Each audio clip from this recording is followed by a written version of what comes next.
met a couple last month who lost their home in a fire. Everything gone. Photo albums, memories, 40 years of life. Ash. But when I went to comfort them, they ended up comforting me. The wife said something I'll never forget.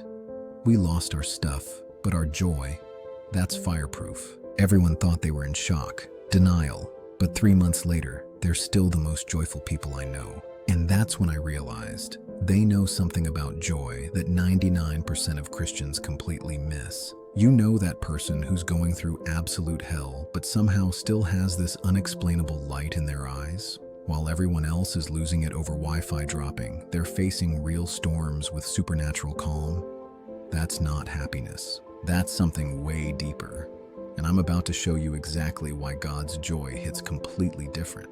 But wait, it gets crazier. Happiness depends on what happens to you, but joy comes from who lives within you. Think about it. Happiness is like Wi-Fi signal. It drops when conditions change. But God's joy is like having the internet hardwired straight to your soul. It doesn't fluctuate with circumstances. Paul and Silas, beaten bloody, thrown in prison, feet in stocks, backs ripped open. And at midnight, they're singing so loud other prisoners are listening. That's not positive thinking. That's accessing something from another dimension. Stop.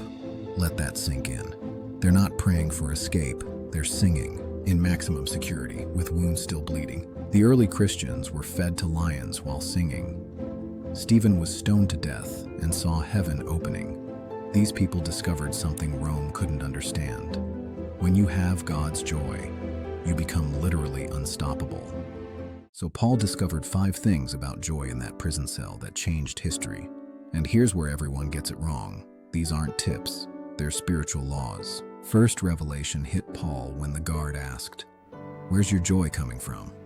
Paul didn't point to his mindset. He pointed up. In your presence is fullness of joy. Joy is a person, not a feeling. When you have him, you have joy's source code. I saw this with Mike. Lost his job, wife left, diagnosed with cancer. But every morning he'd say, "God, you're still here, so joy is still here." 6 months later, cancer gone, new career. And he says the joy came before the breakthrough, not after. Second revelation happened at midnight. The joy of the Lord is your strength, not your reward, your weapon. Joy isn't the trophy, it's the sword. When you're too weak to fight, joy becomes your supernatural strength. Sarah discovered this during chemo. Too weak to stand, but full of joy. Nurses called her the singing patient. Her joy literally strengthened her body. Doctors couldn't explain her recovery speed. But the third revelation, this broke me. Joy increases in trials. James says, "Count it all joy when you face trials, not after." When? Because trials don't destroy joy, they purify it. Like gold in fire, pressure reveals joy's true power. I watched this happen with a pastor who lost his church building to foreclosure. Instead of depression, his joy multiplied. He said, "Now I know my joy wasn't in the building." His congregation doubled meeting in a park. The trial revealed joy that circumstances couldn't touch. If you're still watching, these next 2 revelations are specifically for you. Now here's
Everything Instagram says should make you happy. 7-figure business, perfect family, dream house. But he told me, I've never been more miserable. I have everything I wanted, but nothing I needed. Then 2020 hit. Business collapsed in 3 months. Lost the house. Cars repossessed. Savings gone. Wife stayed, but barely. Rock bottom hit different. One night, desperate, Marcus cried out, God, if you're real, I need whatever Paul had in that prison. Not happiness. That failed me. I need joy. Here's where it gets supernatural. Marcus started reading Philippians. Written from prison, mentions joy 16 times. Paul never mentions circumstances improving. Just joy, joy, joy. So Marcus tried something radical. Every morning, before his phone, before anxiety could grip, he'd declare, This is the day the Lord made. I will rejoice in it. Not because of his situation, despite it. Watch what happened. Documented fact. Within 6 months, not only did Marcus rebuild, but he became known as the most joyful person in his community. People started asking, What drugs are you on? His answer, I stopped chasing happiness and started hosting God's presence. Joy was the byproduct. But here's the plot twist. When success returned, Marcus said, I'm grateful for restoration, but more grateful for the joy I found in ruins. Because now I know it can't be taken. Your circumstances might be screaming hopelessness right now, but underneath that noise, can you hear it? That still small voice saying, My joy is available right now. Not when things improve, now. The question is, will you stop chasing happiness long enough to receive joy? And this connects perfectly to something crucial. Take a deep breath. Feel that heaviness? That weight of trying to be happy when everything's falling apart? You can let it go.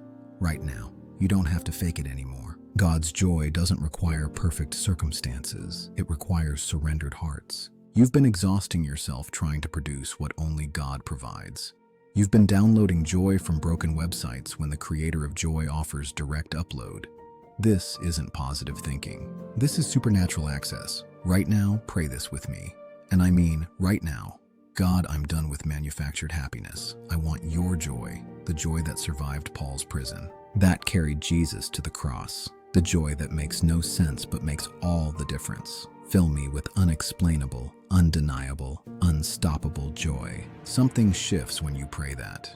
You stop being a joy seeker and become a joy carrier. You stop looking for reasons to be happy and start being the reason others believe in hope. But wait. Before you click away, you need to watch what I revealed in my last video. I show you exactly how God turns your biggest weakness into supernatural strength. If you're struggling with joy because you feel too weak, too broken, too inadequate, stop everything and watch that video right now. It's on your screen. I'm serious. These two messages together are a divine combination. When weakness becomes strength and you have unshakable joy, that's when the enemy runs scared. That's when miracles happen. That's when your testimony becomes someone's breakthrough. Click that video now. I promise it will complete what God started in your heart today. Don't wait. Your breakthrough is one click away. With faith and joy, Gabriel Elias, Pax Animae.